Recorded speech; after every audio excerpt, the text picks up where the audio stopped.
Hello, everyone. This is Lindsay Glassner. I'm going to be your presenter tonight for the webinar, Great Backyard Bird Count for Educators.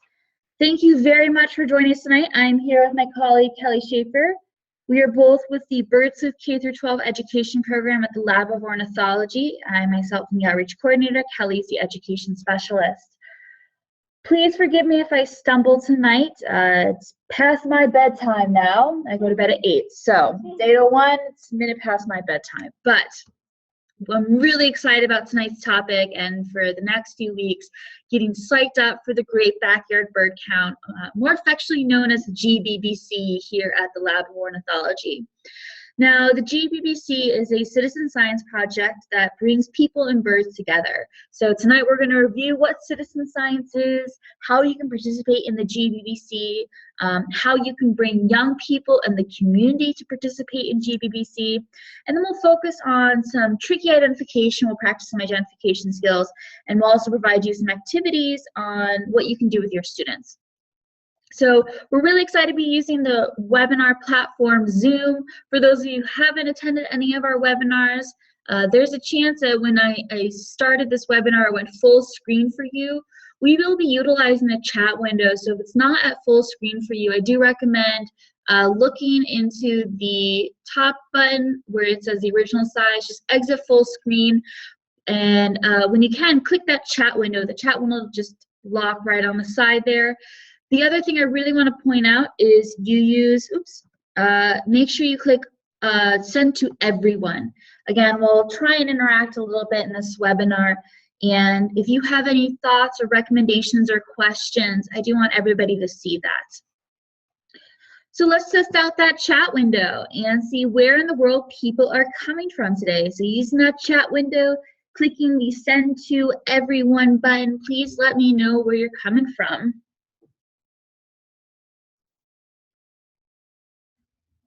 A lot of everyone's, which is good. Only one on the list. So it looks like we have people from Boston, Louisiana, California, Indianapolis, Alberta, I'm guessing, AB, Alberta, Canada, Edmonton, Washington, New York City. Wow, we have a great diversity of people. This is Anchorage, Alaska, representing the non-lower 48. Welcome, everyone. Thank you guys for joining us today, and I'm really excited. We have a large and diverse group. North Carolina, wow, this is wonderful, excellent. Well, please feel free to introduce yourselves in the chat window. Let us know if you're a formal classroom teacher, if you're an informal educator, after-school educator, director of education, etc. That way we can help tailor some of our information later on with activities.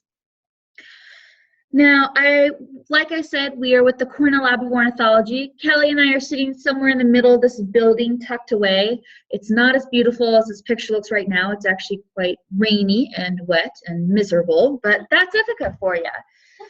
Instead, we'll show you this beautiful picture and talk about our mission. And at the Lab of Ornithology, we really focus on the mission to interpret and conserve the Earth's biological diversity through research, education, and citizen science focused on birds. Now, specifically, Kelly and I are with the K-12 program, and our mission specifically is to take all that knowledge and information at the Lab of Ornithology and create innovative resources and trainings that build science skills while inspiring young people to connect to local habitats, explore biodiversity, and engage in citizen science projects. Again, my name is Lindsay. Kelly's managing the chat window. If you have any questions, Kelly will answer them in the chat window, or grab my attention so I can answer the question for the rest of everybody. I do recommend you stay tuned to that chat window because she'll be sharing links in there for all of our resources we're talking about. Now, both in the lab's mission as well as Bird Sleuth's mission, we talk about citizen science. And I want to just make sure we're all on the same playing field when we go through this webinar and discuss what is citizen science. So in that chat window, please, if you could share any keywords, thoughts, concepts, ideas that come into your head when you hear the word citizen science.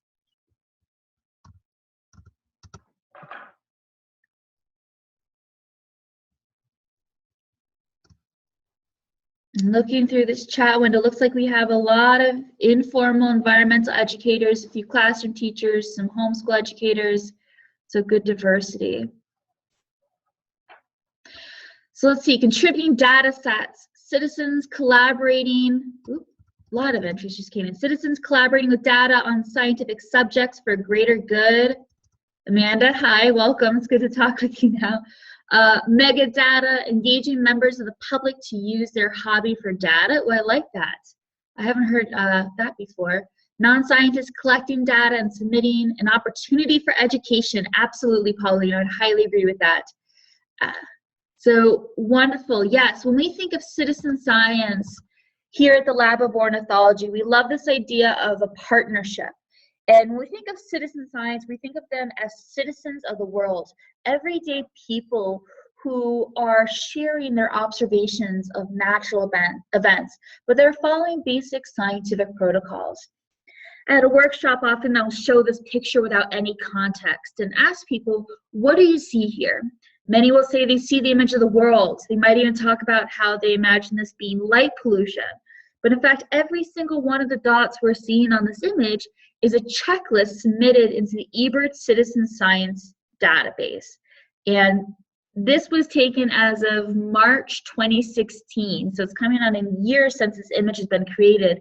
And eBird Citizen Science Project, which is our largest project here at the Lab of Ornithology, has been growing exponentially. We've had checklists submitted from every single country in the world, with nearly all bird species that are known to us have been reported.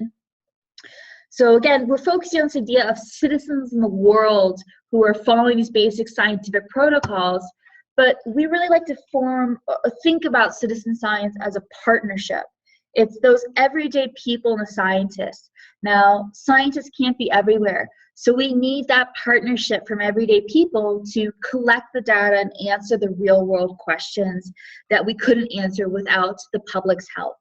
And again, I focus on the idea of citizens of the world, but that includes students and youth and kids and community members. So either taking people who already have the hobby of bird watching, or inspiring that hobby and igniting that excitement of the outdoors for youth. Now, this can happen across a wide range of project types in just about any research context you could think of. Now, this is a very, very, very small collection of citizen science projects, from birds, stars, insects, water quality. They range all from completely outdoors to entirely online. You can just do a one-time observation like the Great Backyard Bird Count, or you can participate in an ongoing investigation. And projects many times will offer a ready-made research opportunity with training materials, sometimes even curricula activities that you can use to support learning and inquiry in your educational setting. So when we focus on this idea of citizen science here at the lab, we have 6 projects that are ever evolving. Some of the projects you may have heard of in the past are around pigeons or crows. Our current projects range from different seasons and types, such as Project Feeder Watch is only during the wintering season, focusing on nesting birds. Compare that to Nest Watch, Feeder Watch is focusing on birds, visiting bird feeders and feeding birds. Compare that to Nest Watch, which is solely focusing on nesting birds during the spring and summer season. Celebrate Urban Birds, you only focus on 16 very common urban bird species. We'll learn about the Great Backyard Bird Count here. Habitat Network is our newest citizen science project. Previously called Yard Map, it's actually the only project we have where you're not counting birds specifically, but you're taking note of bird habitat and wildlife habitat. And that helps us understand how habitat is impacting bird population. And then eBird was that map I showed you earlier.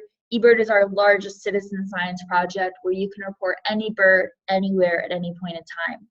Now, eBird and the Great Backyard Bird Count have a relationship. The Great Backyard Bird Count started as a means of just taking a snapshot of bird populations in North America prior to migration. So they're always a third week in February. But eBird is the opportunity to submit any bird anywhere at any point in time. And when eBird went international, we took the GBBC and morphed its protocols essentially so it mimics eBird. And the data that you submit to the Great Backyard Bird Count goes directly into that eBird database and contributes to the models and maps that we create through eBird data. And I'll talk a little bit more about that relationship between eBird and GBBC as we talk about submitting data.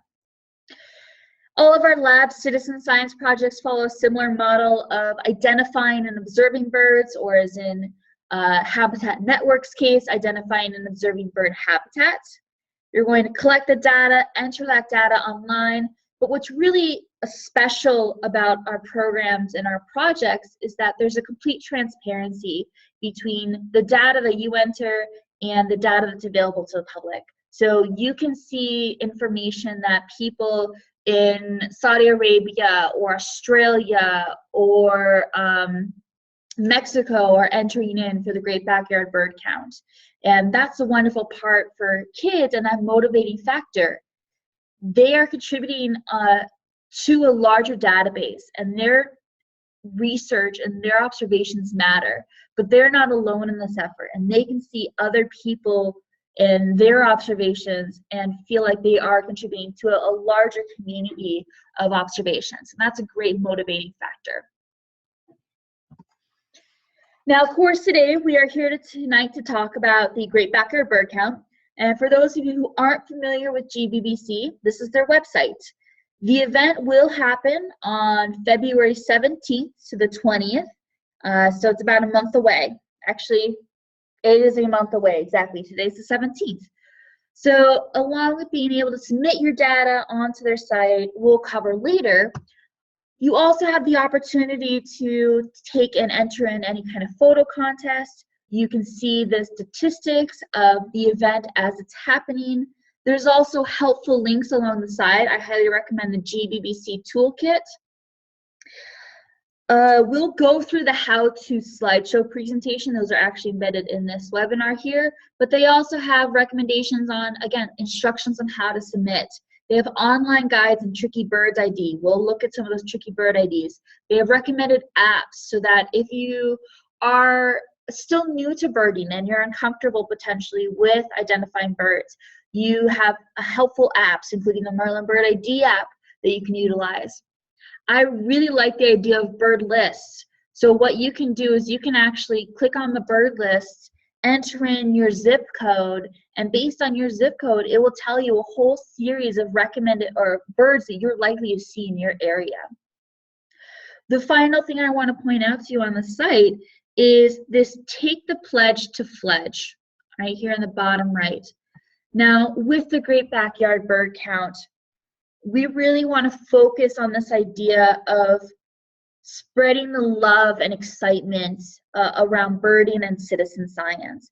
And so we encourage you as educators and parents and neighbors and community members, share that passion and love for birds with a neighbor or somebody new who has yet to get into birding or is interested but is just a little too nervous to start. The Great Backyard Bird Count is a perfect initiative to introduce them to the community of birding and the excitement that it brings. So that's what the Take to Pledge to Fledge is, where you can go through it and take a pledge to bring in a new birder into the citizen science world. So I mentioned there's the how-to webinar. All these next about 15 slides or so will be under this template here, and this is what the how-to birding webinar is. If you are in a nature center or you look to provide a similar presentation to your community or school or class to get them engaged with the Great Backyard Bird Count, this is a wonderful PowerPoint that you can download. It comes with a full script of what the information means on each slide that you can easily present to that group that you want to teach. So, excuse me. Originally, GBBC, as I said before, was designed to take a snapshot of the distribution of birds just before spring migration.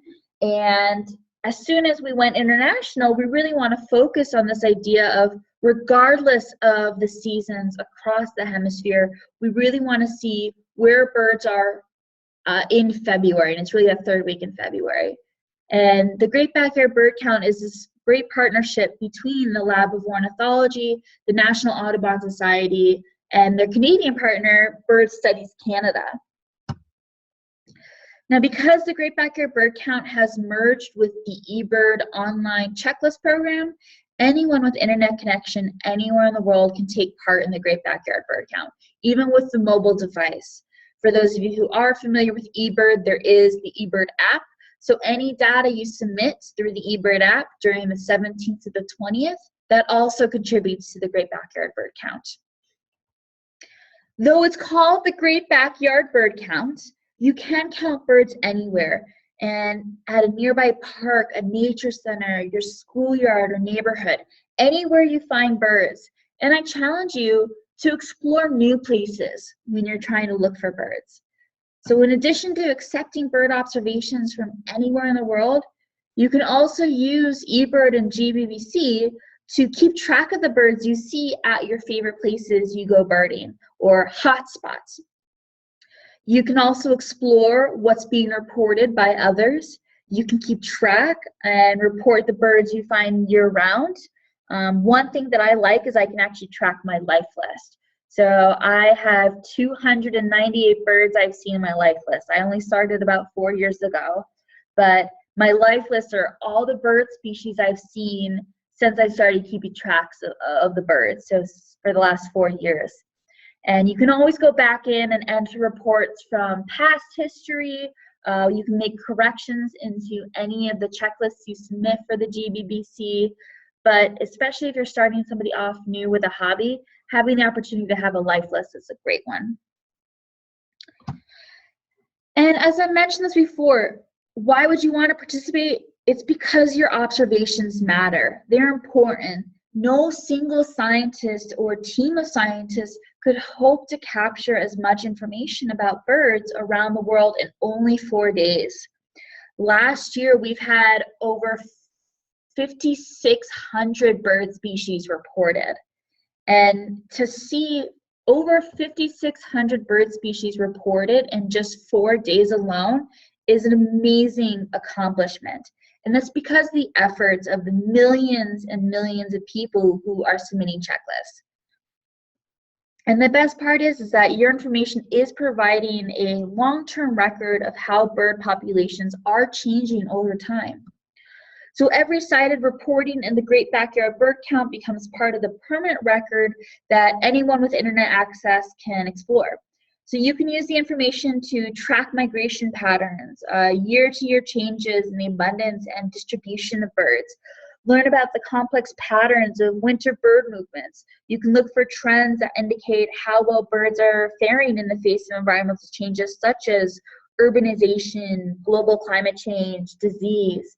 So especially for those of you who are teachers, homeschool parents, and you want to look for extension activities, because there's transparency in the databases, you can have your students query those databases.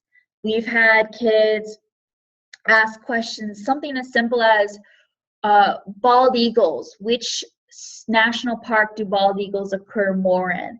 And use the database to compare 5 different national parks and the opportunity of bald eagles. Or you can go even further and just focus on your specific town or region and determine if there are changes in trends of bird species. Are they arriving sooner or later over the decade, etc. It all depends on the age group of how you want to adapt it, but it's a great opportunity for inquiry. Now, I want to go through some of the steps for participating in the Great Backyard Bird Count, especially for those of you who are new. It's very important when it comes to citizen science that we all count the birds the same way, so the information is actually viable. And you can count at any location you want with the Great Backyard Bird Count, but it has to be for at least 15 minutes. It can be more, but the minimum is 15. I will say once you start looking at birds, it's hard to be there less than 15 minutes. Kelly and I have that issue quite often. So from there, you want to keep track of the total amount of time you are spending watching the birds. This is called your effort. And you also want to make sure you get the best estimate of the number of individual birds you see total. A quick example, if I'm watching a bird feeder and I see 3 chickadees, then 4 chickadees come in and then only 1 chickadee. What I would report is potentially 4, maybe 5 chickadees are my best estimate. I wouldn't want to report 8 chickadees, not the total number. If oftentimes you may have huge flocks of birds flying over. Canada geese are quite common here in Ithaca.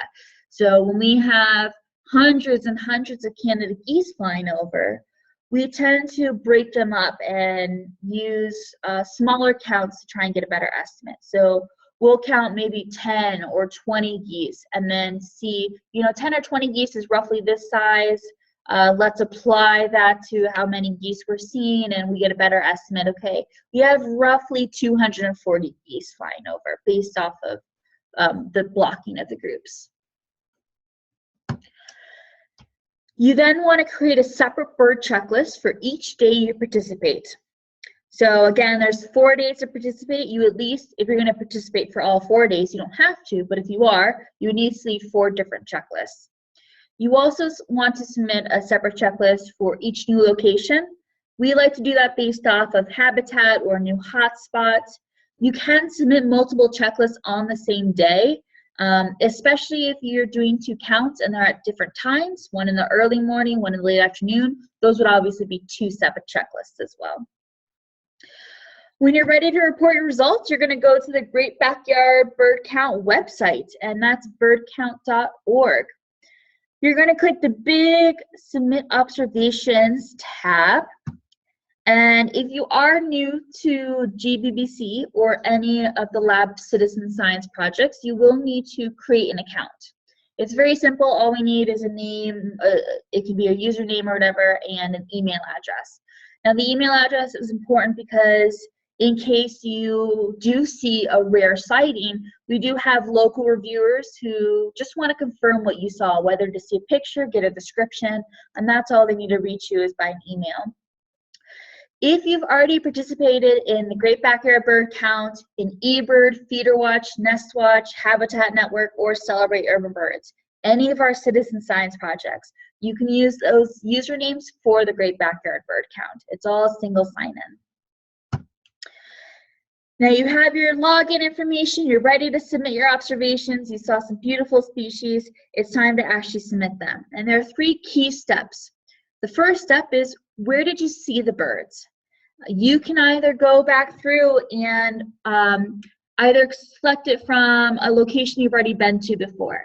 Kelly and I have common hotspots we visit, so we might go back into my locations. If you're traveling to a new place or you do the Great Backyard Bird Count, you'll often click Find It on the map here, and then it'll ask you the country and the county. So United States, and we're going to probably enter in Tompkins County because that's where Ithaca is. Once you get it on the map, it's easy as entering an address. So if you were birding in your apartment, you can enter in your apartment's address. If you're at a nature center, your nature center's address. If you're in the middle of the woods, you can zoom in as close as you want into the woods and then just drag and drop a little green arrow. It will look like this. These arrows are dots here, pins. It'll look like these pins here, but it'll be green. And that will be your location that you birded. The next step, once you determine the location, the next step is calculating the date and effort. I always forget this step. I don't know why I always do, but I always forget this step. Be sure you enter in your observation date. It won't let you continue without entering it in, so I always get a little red notification you forgot the observation date, but it's something I easily forget, so I want to remind people. Now, that's a date. The effort is the next part, and this is where I mentioned that we all want to count the birds in the same way, and that's where effort comes into play. So if I was standing one person looking at my feeder compared to 10 people who are walking a trail a mile away, the effort's going to be different. If I'm staying to look at a feeder, I'm staying in one location. I'm doing a stationary count. And it's only one set of eyes and ears for at the feeder compared to 10 sets of eyes and ears moving along a trail and a traveling count, those are both different efforts. So you do want to note, are you traveling? Are you moving in distance? Are you staying in one place? And the other option, though, wouldn't count for the Great Backyard Bird Count as an incidental. That means your primary purpose was not birding. Say you were driving and you happen to see a bald eagle fly overhead and you want to report it, that would be an incidental report. Because the Great Backyard Bird Count requires a minimum of 15 minutes, you are only going to be submitting traveling or stationary counts. If you're submitting a stationary count and a traveling count, you want to note what the starting time is and again, how long you were out birding. Again, you also want to note the size of your party. So 1 person versus 10 people, 1 set of eyes versus 10 set of eyes, etc. Kelly and I tend to put down comments in our checklist, whether it's a workshop that we were doing or just to note a new site we may have been visiting. This is the information you need for a stationary count. If you're doing a traveling count, the only other information you need to add is the distance you traveled.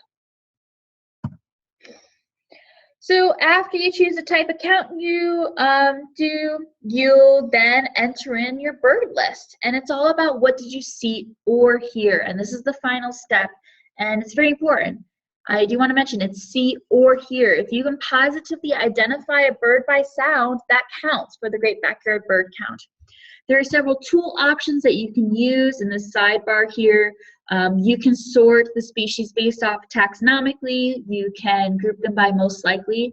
I tend to do group by most likely so I can just scroll on the top part. Or the easiest is just start typing in the species in the search bar. It will immediately jump to that species. And then you just enter in the number in the blank tabs on the left.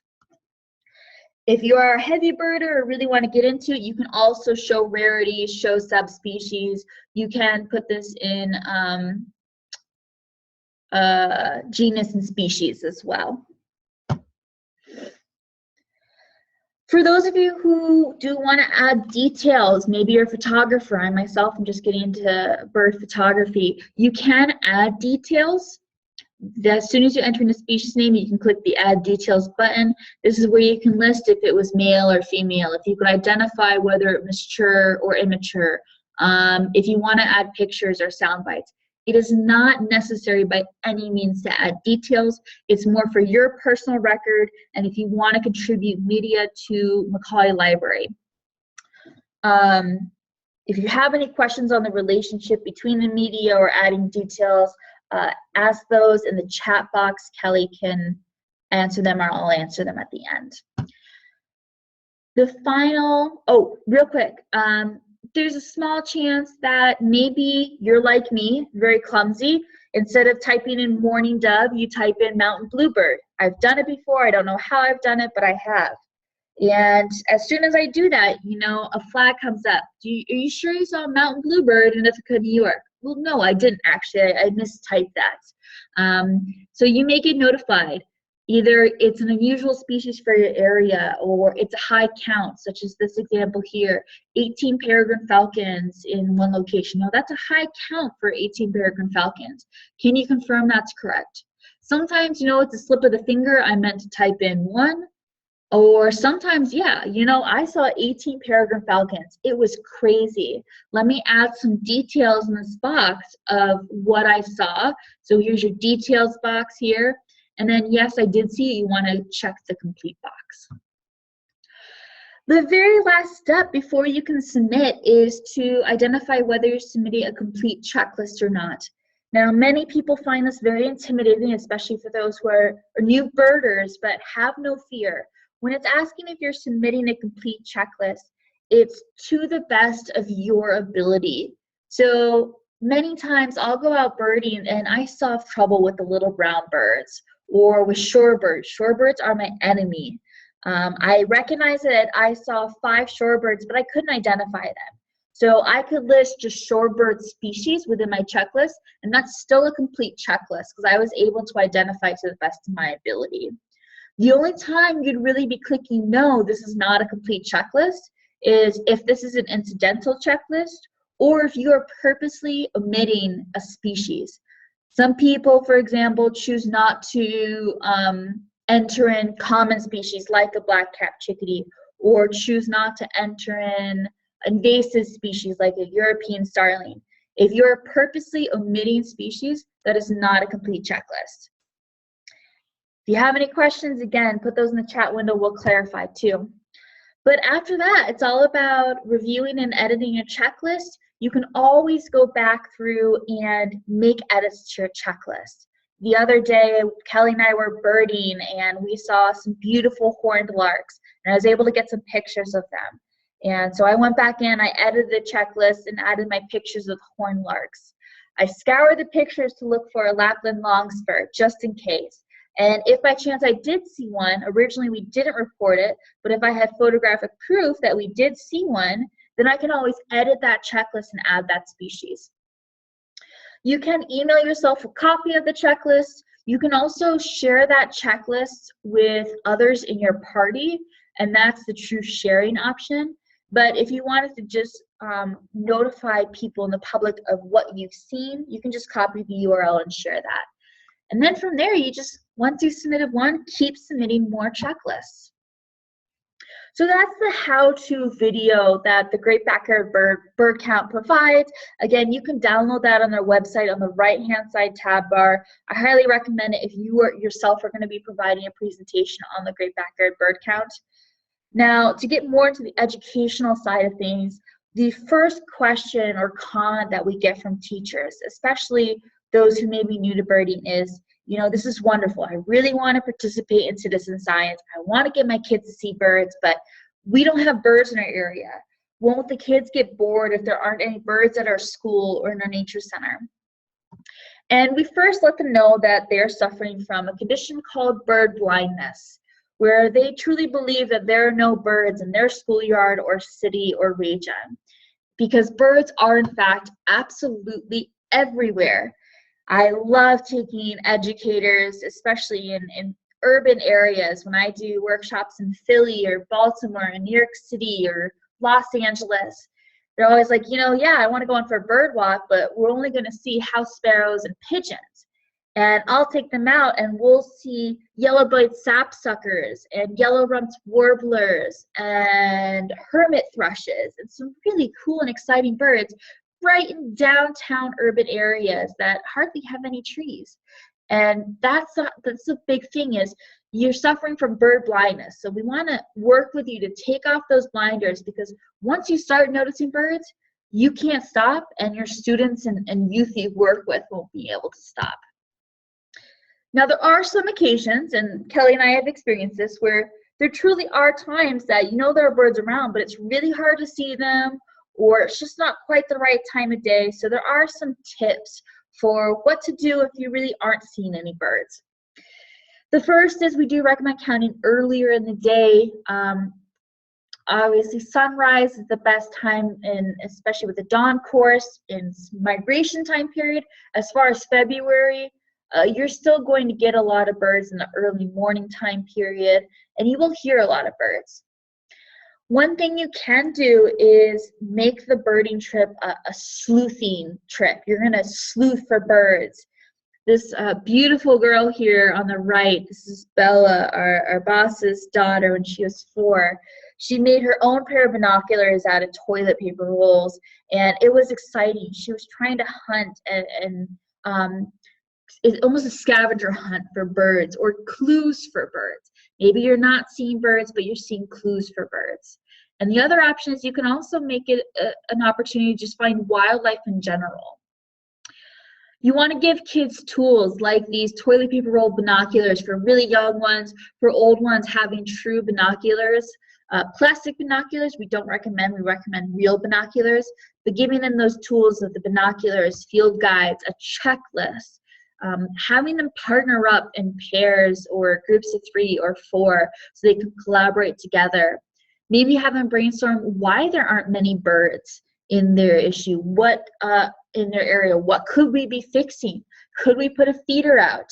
Is there enough cover for the birds? Is there a water source? Start bringing in the habitat components and bringing in those lessons. And you know what? Maybe we should just go visit another local habitat and we can do a compare and contrast study of 2 different parks or a schoolyard versus a city park or something like that, and compare the bird species you're seeing between the different locations and providing those educational opportunities. So we've now opened your eyes to birds, but many of you may not know how to identify birds. In the chat window, how many of you are novice birders by chance?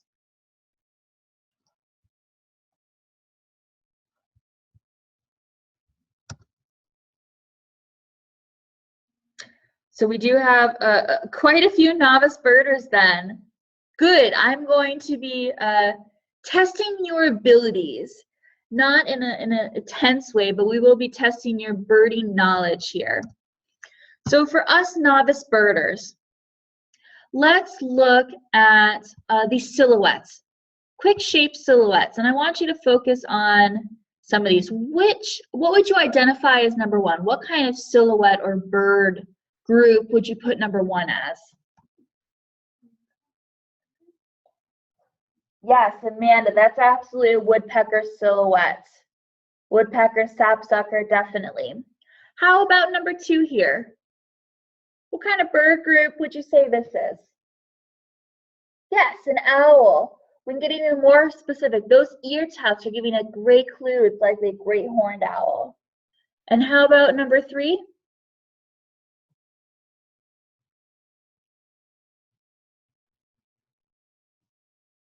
Hawk, raptor, yes, absolutely. What about number 4?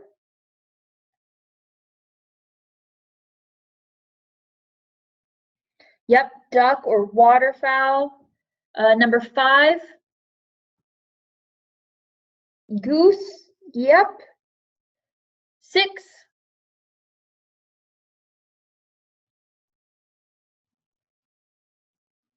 piper, gull, shorebird potentially. And then 7, a finch, grosbeak. You're going to have some kind of songbird here. So you guys are already doing a great job, and this is the first starting point with novice birders. Whether you're an adult, a child, doesn't matter. The first starting point is always the silhouettes. From the silhouettes, we can then add in some more clues. You'll notice that these silhouettes are all the same size. There's no size comparison. There's also no habitat clues. So let's see if we can recognize some of the species with more clues about our size comparison as well as some habitat. So I'm going to look at this bird right here, right in the middle. Can anybody identify the species of this bird? A dove, yes, and specifically a mourning dove. That's right, Joshua. Absolutely, Brian. So for those of you who identified this specifically as a mourning dove, how did you know that this was a mourning dove?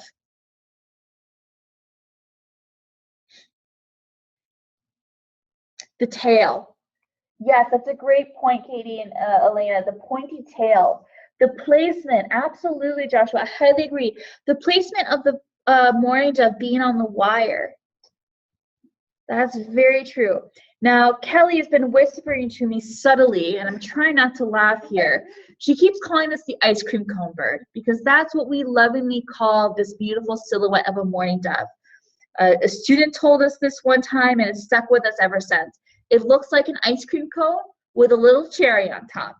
And that recognized silhouette of that ice cream cone with that long, distinct, pointy tail has stuck with us. And these are great tricks that you can use with the kids.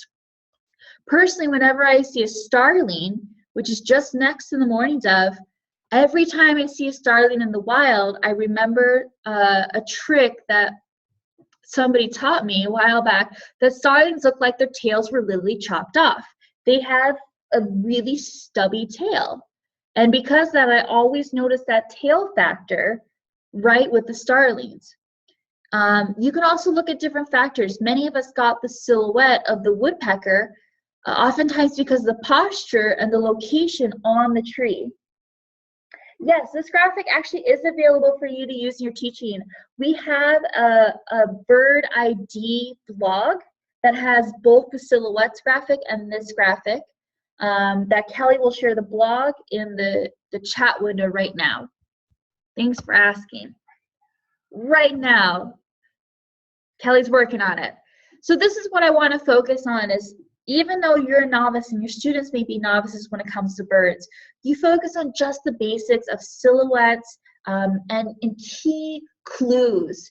It's okay if you're just identifying by groups. You can enter in groups of birds into your Great Backyard Bird Count checklist as well. That's fine. It's all about focusing on your best of the ability and making sure you're igniting that excitement for the kids of being outside and seeing local wildlife. One helpful tool that we use for identifying birds, once you get past the silhouettes, is having kids be assigned a focus bird. So say you're working with a group of 20 kids or 10 homeschool families even. What you can do is assign each kid or each child or family or partners their own focus birds. They're responsible for identifying that one bird. In this picture, this boy here his focus bird is a mallard. And so he's learning what the male and female look like.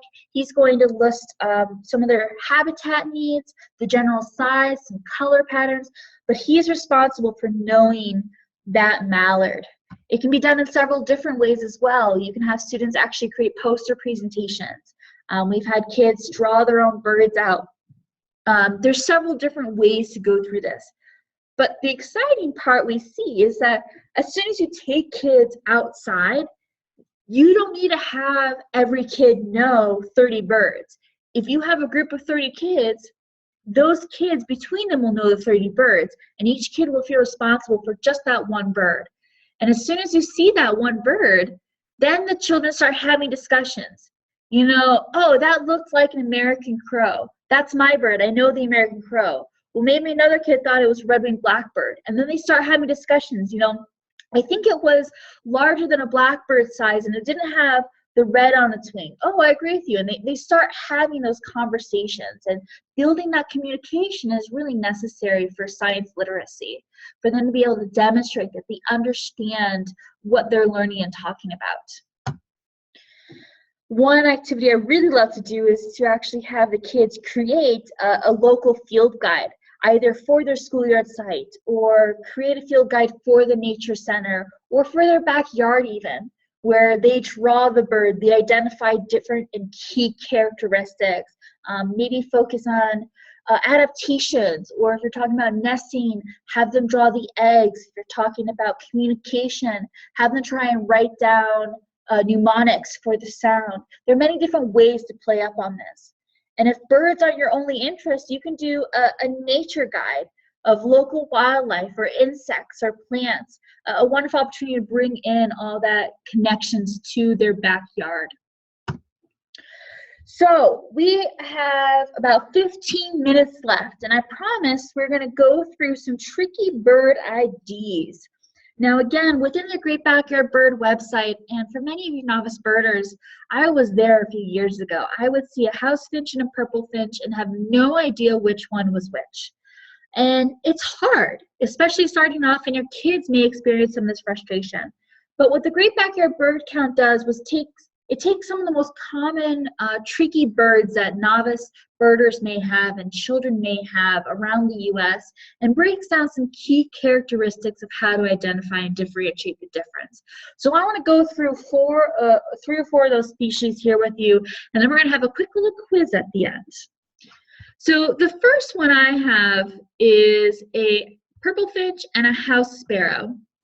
Let me get my spotlight here. Now, the purple finch, when I'm looking at the purple finch and comparing the two, you notice a distinct difference in the color itself. The purple finch tends to be more of a raspberry, a deeper red, compared to the house finch, which tends to be orange or brighter red. I'll also look specifically at their cheeks. The purple finch has red in their cheeks compared to the house finch. The red does not go into the cheek, it's actually just brown. Another big characteristic I'm looking at is how far does the red coloration go down. For the purple finch, you'll see it comes down all along the belly and it has a nice little patch of red here on the rump. Compared to the house finch, it tends to stop right at the mid-breast. You're not going to have much other color along the wing or the rump area. So this is our purple finch and house finch, two very common species we have. Now the next one I want to talk about is our downy woodpecker and our hairy woodpecker. With the house finch and purple finch, we can look at comparing colors. You'll often see these species together sometimes, especially at feeders, so it's nice to compare them side by side. However, you may get species like the downy woodpecker and the hairy woodpecker, which you tend never to see side by side in a picture like this. When looking at them, comparing them, you'll see that the hairy woodpecker is significantly larger than the downy woodpecker. But it's great if they're side by side, you can compare the size difference when they're right there. Oftentimes, that doesn't happen. So how can we just look at these two very similar species and identify the difference? Now, there's no significant color difference between them either. So what we're going to look at is comparing the bird to itself. And specifically, I want to look at the beak ratio. We're going to look at the length of the beak in comparison to the length of the head. Now, the downy woodpecker, it's downy, it's adorable, and it has a dumpy little beak. I was trying to go with alliteration, but that's dainty little beak. Thank you. I was looking for the right word, a dainty little beak. Now, if you compare and take the actual length of the tip of the beak to the base of the beak, and you flip that over, that will maybe go to its eye, maybe just a little past its eye. But you're essentially flipping that beak over, and it won't go further past the eye. Now, if you compare the hairy woodpecker's beak from the tip of the beak, and then flip that over, it will go significantly past its eye. That's roughly the same. So it will go significantly past its eye and usually right to the back of the head. Obviously, if I did this with more symmetrical use, it would probably go a little farther than that. But you can see a serious difference between comparing the bird's beak to itself. And that's a key trick for birders when not having a nearby species to compare it to. So you want to compare the bird to itself. So that's our downy woodpecker and our hairy woodpecker. Our last species is the Eurasian collared dove and the mourning dove. Now, there are several different characteristics we can look at. Again, our mourning dove is that ice cream cone bird we talked about. But when we're looking at the Eurasian collared dove and the mourning dove, the Eurasian collared dove gets its name because of the collar it has that goes all the way around the back of its neck. You compare that to the mourning dove, which just has a nice little dot. Another characteristic you might notice between them is the side. The Eurasian collared dove is completely tan with no markings compared to the mourning dove, which has black markings along its side. And then again, that tail we talked about, if you look at the Eurasian collared dove, it's a nice rounded tail. Compared to our ice cream cone bird, it's super pointy. So these are just simple tricks you want to look for of coloration, comparing the bird to itself, and also the silhouettes and the actual shape of the bird when it comes to the tail of the mourning dove and the Eurasian collared dove. Now, what I'm going to do is I'm going to be testing you guys. I have 4 pictures, and I'm going to launch a poll here for you, a mystery bird poll. Now, when it launches, it'll go right in the middle of your screen. Feel free to just move that over to the side. But in these 4 pictures, I'm going to ask you to identify our mystery bird 1, whether it is the hairy, downy, or you can't tell. Mystery bird 2, again, we'll list the species and let you know if you can't tell it or not. So I'll give you about 20 seconds on this first bird, and then we'll go to our next bird. Is 20 seconds too long, Kelly? Okay, 20 seconds is too long. We're going to move on to our next bird. Here's our next bird. My poll? Oh, is it blocking? No, just, there you go. There, am I good? Mhm. Okay, sorry about that.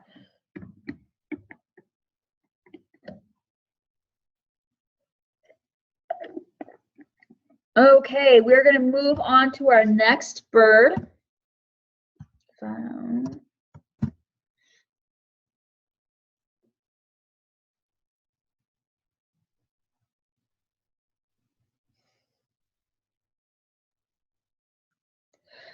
And our final bird, our fourth bird.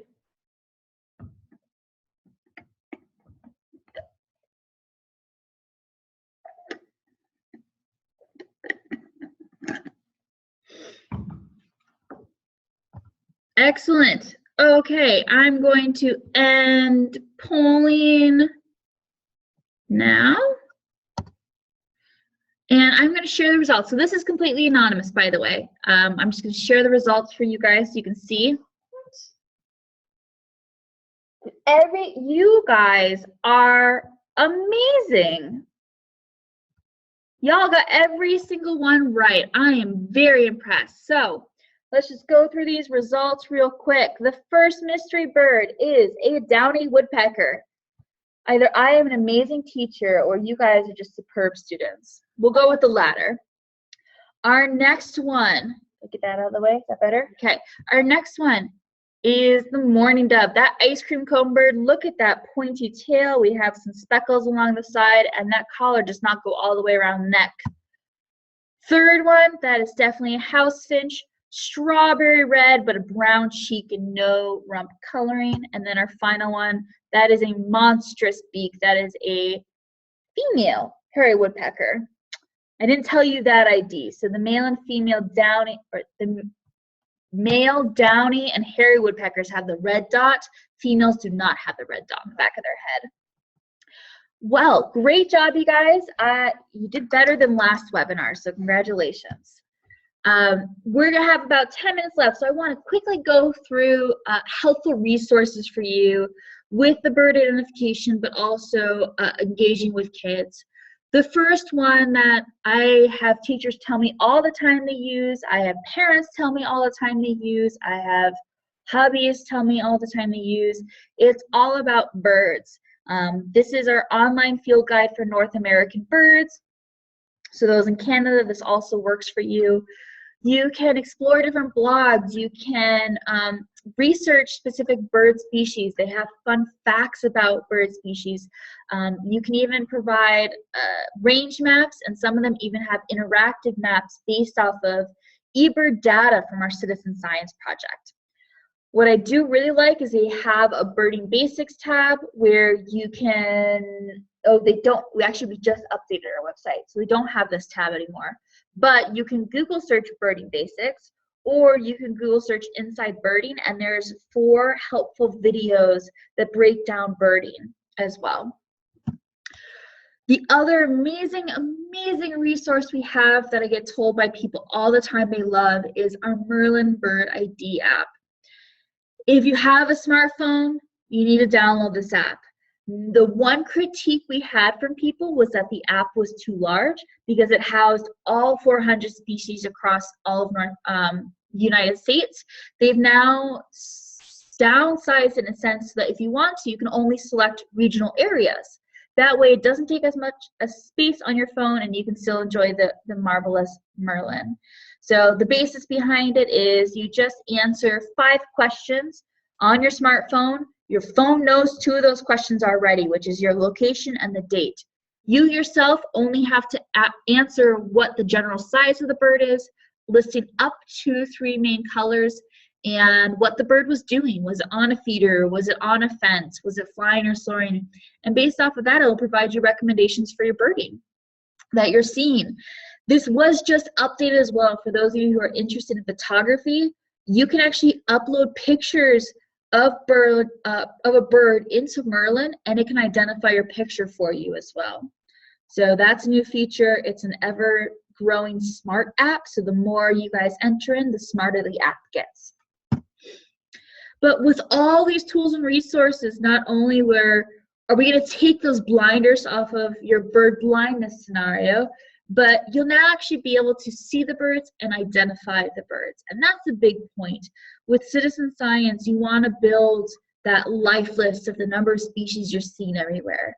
You want to be excited about seeing a new species. And to identify that you've actually seen a new species, you have to know the name of it. So that's what all these tools are helping you with. Now, with our last few minutes, I highly recommend, if any of you have participated in the Great Backyard Bird Count with kids and you have any kind of advice, please share that in the chat window now for the community. We'll review that in just a few minutes. For the time being, I'm going to share with you our advice from the Lab of Ornithology and Bird Sleuth about what we recommend with kids. And I've talked about some of these before, but the very first one we do recommend is give the kids, give the families, give the community you're working with a role. That includes having tools necessary, whether it is potentially, oftentimes homeschool families will do this in nature centers, but having a build your own bird feeder. Then you hang out the bird feeders and do some basic bird ID, and then after the bird feeders have been out for a little bit, see the birds that have come to the bird feeders you just made. Or having the binocular field guide checklist combo like these three children are doing, where they're partnering together to, somebody sees the bird, somebody helps identify the bird, and somebody takes note of what the birds they've seen. So giving them that role. Make sure you summarize your group's data. So that's the one point I haven't talked about when entering the data. If you're a group of 10 people going out, each person in that group of 10 is not going to submit the data. Instead, you're going to have a summary of what everybody saw in that group, agree on that checklist, and then you can share that checklist with each other. So one person will submit and then share it with everybody else. If you want to bring in math components, if you want to develop the communication skills and collaborative skills, summarizing your group's data, especially for the younger kids, can be an adventure. But it's definitely a worthwhile adventure, and they build positive skills from those communication and collaboration opportunities. The last piece of advice we have is continue with citizen science.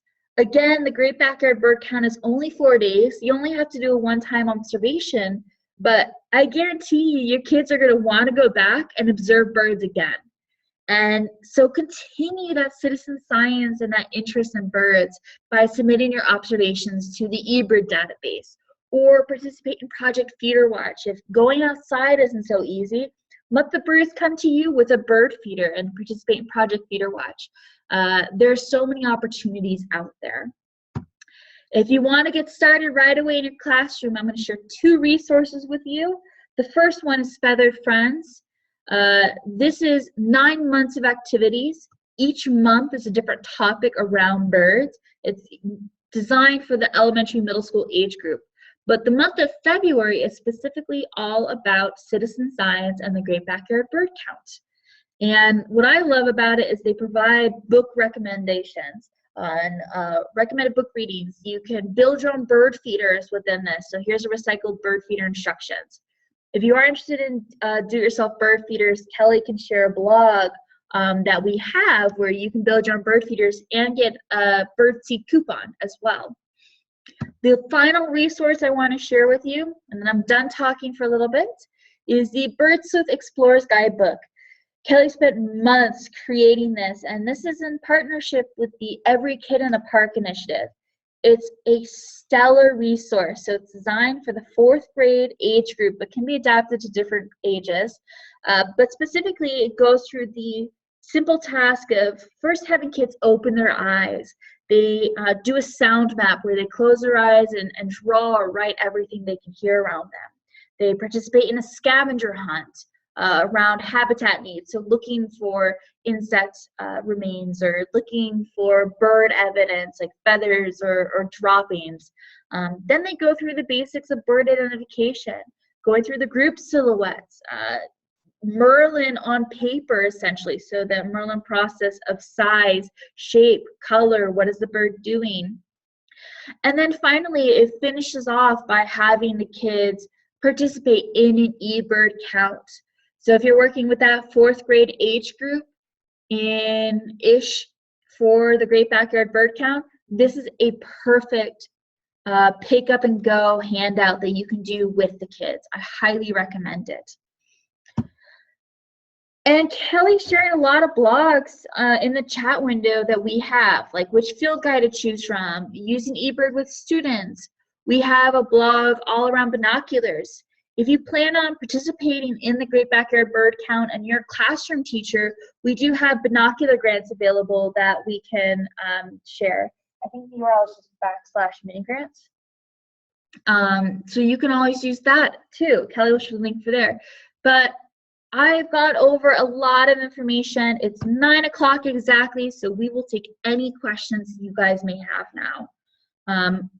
Before you all leave, I will, let me stop sharing those results. What I would like to do, I'm just gonna launch a poll. This is an exit survey, 4 questions. We'd greatly appreciate it if you guys could complete it. But what you can do as well is keep in touch with us. If you need to receive professional development credit for attending this webinar, we'd be happy to send you a letter of completion. You can just send it to our email address, birdseed@cornell.edu, or just send us any fun stories. We're on Facebook, but we'll be happy to look at questions. So let's see. Yes, the binocular grant. So the binocular grants, the URL, I believe Kelly has shared it in the chat window, but it's our website, www.birdsleuth.org/mini-grants. So it's in the chat window. I just said out loud. If you forget any of that, we'd also be happy to just send us an email. We can send it to you as well. Let's see what other questions we have.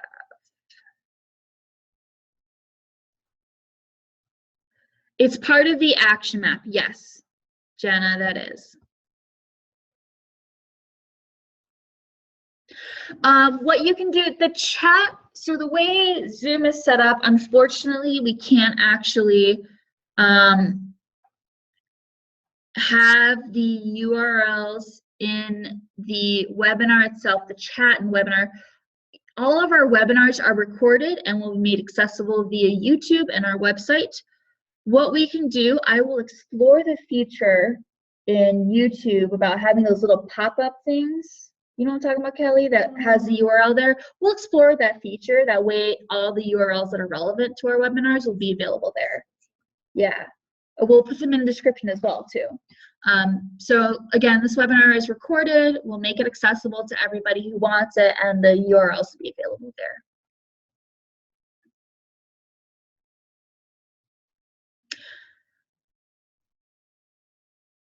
Thank you, everyone. It looks like Kelly got most of the questions. You were on top of it, girl. We will stick around for a little while in case you have any more questions or want to chat at all. But for the time being, I'm going to mute myself.